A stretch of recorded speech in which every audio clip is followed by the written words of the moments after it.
This in light of the current geopolitical disruptions with regards to the fuel supply and constraints on supply of LPG.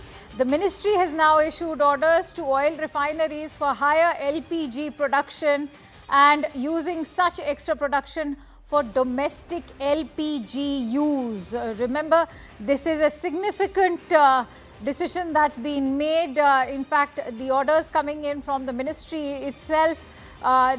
Just an hour ago, we had a declaration coming in from the Bengaluru Hotel Association, which went on to say that they'll have to shut down their hotels because they are not finding enough LPG cylinders. Remember, this could also impact the hospitality industry now, not just in Bengaluru, but across the country.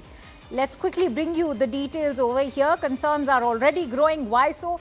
LPG, remember, happens to also be exported from Qatar for us, and the Strait of Hormuz is bearing a direct impact of this. Qatar, of course, imports over there as well. Let's quickly take this forward with Pallavi Ghosh, who will be bringing us more details. So, Pallavi, what is the strategy over here? What is Plan B?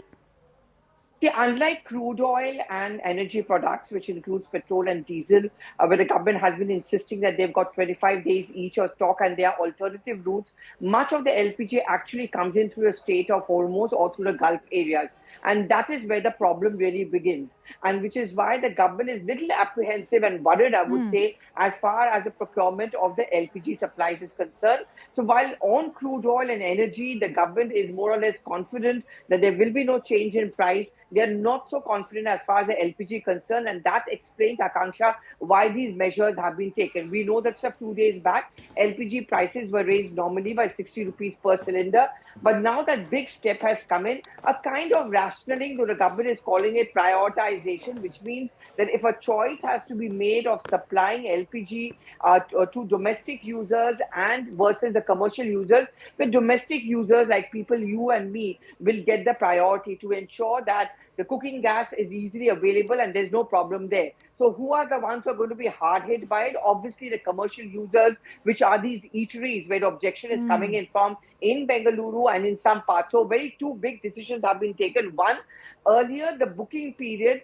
was 21 days of gap between booking a cylinder and getting a supply of the cylinder. That has now been extended to 25 days. The government says we're doing it because we do not want hoarding of cylinders or any panic to be created. Second, all refineries have been issued an advisory where they have to step up the production of LPG, but they also have to make their choice clear. And the choice over here is giving priority to domestic gas users.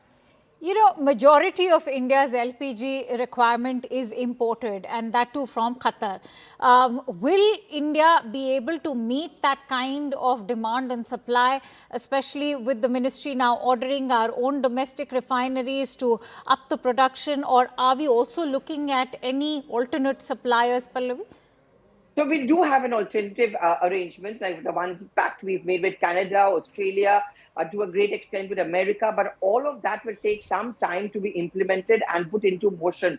Qatar also, we have another pact, so we have a contract with them which has been extended till another 10 years. But again, the problem is what is being called as a force majeure or the closure of that route, which is making the procurement of LPG becoming extremely dodgy, which is why the existing supply of LPG, that kind of issue or the advisory has been given to the refineries that they have to increase their production while we are awaiting replenishment and fresh supplies coming in from the other countries where we are trying to procure LPG from.